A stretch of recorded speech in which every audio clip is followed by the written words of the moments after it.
I want to give you some quick backdrop history about myself. Very quickly as I begin to share my heart with you. I was not born in a Christian home. I was born in a Muslim home. I was raised in a Muslim home. I was one who persecuted Christians. Hallelujah. I remember when the Christians would be clapping their hands and praising God and rejoicing. I would look at it and say, man, what's wrong with these people? Are they crazy? Why do they have to shout? Why do they have to pray so loud? Why do they have to clap their hands? Why are they so happy? I was not used to that. Hallelujah. And I was trained to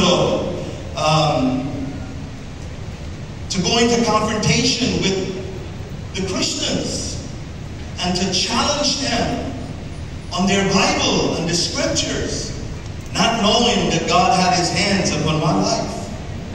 And at a very young age, in a nutshell, the Holy Spirit came to me as I was persecuting the believers. At the time I was not married yet. My father-in-law had just planted a church. He wasn't my father-in-law at the time. But he had a beautiful daughter. Wow. I just want to show you how God plans things. And he orchestrates things. Wow. And my eyes wasn't on her, but God had a different plan for my life. And one night I was in search. I could not sleep. I was just sleepless. And I felt like I was going into the state of insanity. Because I was in search for the creator of the universe. And Jesus appeared to me. I could not have seen his countenance. I could not have seen his face. And he appeared to me and he said, Samad, why are you persecuting me? And that was it. And I woke up and I started looking into the stratosphere, into the hemisphere, and I began to ask who this God is. And I want you to reveal yourself to me. And then God did not speak to my heart at that moment. Fast forward in a few months later, I had a second visitation from the Lord. And the second visitation was, Jesus appeared to me now and he said to me, hey, I want you to preach the gospel to the nations of the earth. And I said, me? I'm not qualified. I'm not the one. And at 12 o'clock, at midnight, I went over to my father-in-law's house. He wasn't my father-in-law at the time. And I called one of my friends. I said, hey, I want to know Jesus. Could you lead me to Jesus? And he says, I don't know how to do that. And he was a Christian.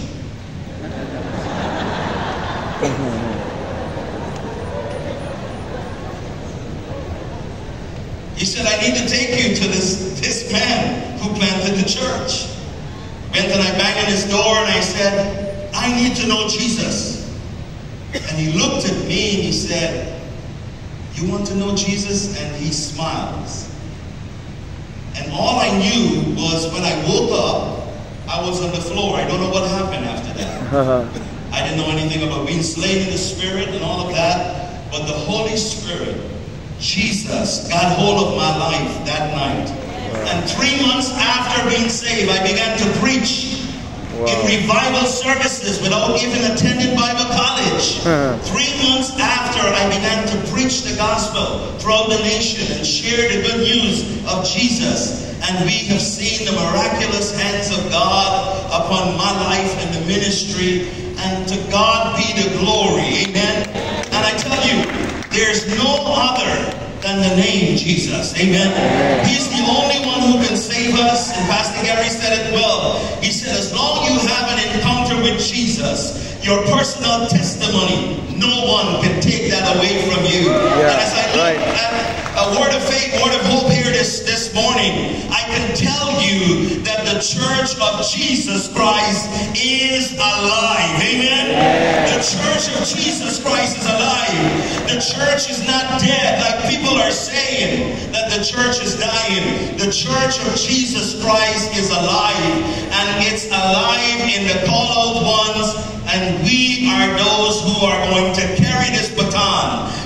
ones who are going to carry this mantle of fire of the Holy Spirit with the demonstration of the power of the Holy Spirit manifested in our lives. And as we carry that, we are a Pentecostal movement, and we are known as people who carries the power of the Holy Spirit. Every place we go, everywhere we go, we carry the power of the Holy Spirit. And may I submit to you, may that never change. Amen. Hallelujah.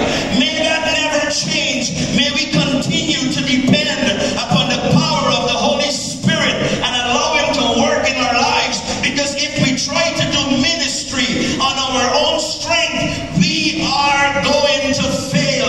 We have to depend on the power of the Holy Spirit, because He is the one that leads us into all truth, and He will direct our paths and our steps. Which brings me to 8 steps I want us to climb this morning. And as we climb these steps,